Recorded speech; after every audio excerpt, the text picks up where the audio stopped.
गांव के सबसे व्यस्तम बाजार में मौजूद रंगमंच पर रामलीला के लिए पर्दे, लाइट और साउंड की सारी व्यवस्था अच्छे से हो चुकी थी।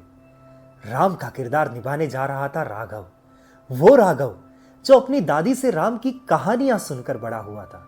वो राघव जिसके लिए राम ही सुपरमैन थे और राम ही बैटमैन। वो राघव जिसके लिए राम आस्था की सबसे पवित्र इकाई थे। जब भी वो किसी दृश्य का अभ्यास सबके साथ करता, तब उसके मन में वो सारे किस्से उजागर हो जाते कि किस तरह से उसकी दादी ने उसको वो सारी कहानियां सुनाई थी। वनवास का किस्सा सुनते वक्त कैसे उसकी आंखें भीग जाती थी। और वो 3 किरदार जिससे उसे बड़ी शिकायत थी कि केवट को राम पर भरोसा नहीं है। सुग्रीव राम की परीक्षा लेते हैं और मां शबरी ने तो हद ही कर दी, झूठे बेर और वो भी राम को। भीतर उत्सुकता की लहरें दौड़ उठी है, पर तभी फोन की घनघनाती घंटियों ने मानो सारा समुद्र सोख लिया हो। फोन पर पापा ने कहा कि किसी बहुत जरूरी काम की वजह से वो आज जल्दी घर नहीं आ पाएंगे। राम की वेशभूषा पहने राघव को मानो सांप सूंघ गया हो, क्योंकि रामलीला मैदान घर से 14 किलोमीटर की दूरी पर था और पापा के अलावा घर में कोई गाड़ी चलाना नहीं जानता था। पर राघव ने तय किया कि चाहे पैदल ही क्यों ना जाना पड़े, वो जाएगा। इधर राघव की मां को चिंता हो पड़ी कि 12 साल का नन्हा राघव इतनी दूरी अकेला कैसे तय कर पाएगा। तब राघव ने मां को दिलासा देते हुए कहा कि वो चिंता ना करे, कुछ ही दूर पर उसके दोस्त रहते हैं, वो उनका सहारा लेकर वहां आसानी से पहुंच जाएगा। ऐसे में मां और दादी का आशीर्वाद लेकर राघव घर से निकल पड़ा। राघव ने कुछ ही दूरी तय की होगी कि एक ऑटो वाले मामा ने हॉर्न बजाते हुए राम की वेशभूषा पहने राघव को रोका कि कहां जा रहे हो बेटा। ललाट पर बिखरी पसीने की बूंदों को पोंछते हुए राघव ने उन्हें सारा किस्सा सुनाया। तो मामा मुस्कुरा पड़े, अरे नन्हे भगवान, फिर पैदल कहां जा रहे हो? मैं भी रामलीला मैदान ही जा रहा हूं, चलो मैं तुम्हें छोड़ देता हूं। राघव थोड़ा सकुचाते हुए बोला, पर मामा मुझे आपको देने के लिए पैसे नहीं है। तो मामा फिर से बोल पड़े कि नन्हे भगवान, मैंने पैसे कहां मांगे हैं? मैं तुम्हें रामलीला मैदान छोड़ देता हूं और बदले में तुम मुझे सारे रास्ते राम की कहानियां सुना देना।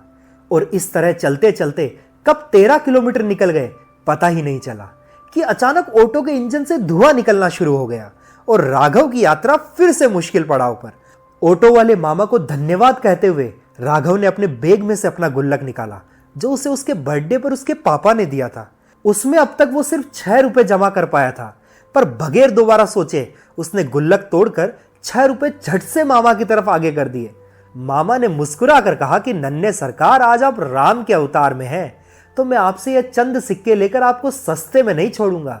जब राम का किरदार निभाते हुए राम तुम्हारे भीतर से झांके, तब बस मेरी पैरवी कर देना। यह सुनकर राघव कृतज्ञता के भाव से आगे बढ़ पड़ा। कुछ ही दूर आगे बढ़ा होगा कि एक पुलिस वाले ने राघव को रोकते हुए पूछा कि कहां जा रहे हो बच्चा, और यह क्या हाल बना रखा है खुद का? राघव ने कहा कि रंगमंच पर होने वाली रामलीला में वो राम का किरदार निभाने जा रहा है। तो पुलिस वाला हंस पड़ा कि फिर तो तुम्हारे जैसे कहीं राम अभी यहां से निकले हैं, तो मैं कैसे मान लूं कि तुम ही वो राम हो। तब राघव ने अपने बैग में से पोटली निकाली, जिसमें रामलीला के लिए उपयोग में आने वाला सभी साहित्य मौजूद था। उसे देखकर पुलिस वाले ने मजाकिया लहजे में कहा कि धन्य भाग हमारे कि आज हमने भी राम को कटघरे में खड़ा कर दिया है। और उसने राघव को आगे जाने की अनुमति दी। घर से निकलते हुए राघव को 2 घंटे से भी अधिक का समय हो चुका था और हड़बड़ी में राघव घर से बिना कुछ खाए निकल गया। ऐसे में वो नन्ही सी जान अब भूख के मारे तड़प उठी थी, पर ना जेब में पर्याप्त पैसे और ना बैग में खाने का सामान। तभी उसकी नजर सड़क किनारे बैठी बूढ़ी अम्मा पर पड़ी, जो वहां बेर बेच रही थी। अब राघव को उस अम्मा में मां शबरी नजर आने लगी और बड़ी उम्मीद से वो उनके पास पहुंचा। नजदीक पहुंचते ही अम्मा बोली कि बेर ले लो बेटा, 10 रुपए में मुट्ठी भर दे दूंगी। यह कहते हुए जैसे ही अम्मा ने अपना सिर उठाया कि मानो राम के अवतार में सजे राघव को देखकर वह अपनी सुध बुद्धि भूल गई। ना समय का ठिकाना रहा, ना जगह का। पूरा शरीर थरथराने लग गया। बड़ी हिम्मत जुटाकर कपकपाते हुए बोली, राम तुम आ गए। एक बार तो राघव भी सोच में पड़ गया, फिर सुध-बुध संभालकर मुस्कुराते हुए बोला, अम्मा मैं राघव हूं और रामलीला में राम की भूमिका निभा रहा हूं। पर अम्मा अभी भी फैसला नहीं कर पा रही थी कि वो सपना देख रही है या हकीकत। कभी सभी बेरों को जोर जोर से इधर उधर करती है, कभी तराजू को हाथ में लेती है, तो कभी कपड़े संभालती है, तो कभी बस मूर्ति बनकर रह जाती है। अचानक एक थैली उसने अपने बिछोने के नीचे से खोज कर निकाली और उसमें ढेर सारे बेर भरकर आगे कर दिए। राघव फिर बोला कि अम्मा, मेरे पास इतने पैसे नहीं हैं। पर अम्मा तो ना कुछ बोलती है ना सुनती है। वो तो हाथ जोड़े आंखों में पानी लिए मानो कोई तस्वीर बनकर बैठी है। राघव कुछ भी फैसला नहीं कर पा रहा था कि क्या करे और क्या नहीं। पर क्योंकि रामलीला शुरू होने को थी तो वो एक बहुत ही प्यारी सी मुस्कान भरकर वहां से चल दिया। जाते जाते कई बार उसने पीछे मुड़कर अम्मा की तरफ देखा, लेकिन अम्मा अभी भी मानो कोई प्यार की सबसे खूबसूरत मूर्त बनकर वहां बैठी है। चलते चलते राघव के मन में अनेकों सवाल आ जा रहे थे। राघव ने विचार किया कि जब राम को बाहर ओढ़ने भर से कोई केवट, कोई सुग्रीव और मां शबरी मिल सकती है, तो अगर भीतर से जरा भी ओढ़ लिया जाए तो नजारे कैसे होते होंगे। तब छोटा सा निवेदन कि श्री राम को पूजने के बजाय, श्री राम को चाहने के बजाय कण भर भी सही राम होने का प्रयास करें। जब भी आप अपने जीवन के किसी भी रोल में सर्वश्रेष्ठ करते हैं, एक अच्छा पुत्र बनते हैं, एक अच्छा पति बनते हैं, एक अच्छा भाई बनते हैं या एक अच्छा लीडर बनते हैं, तब यकीन मानिए कि आप राम जैसा ही कुछ करते हैं।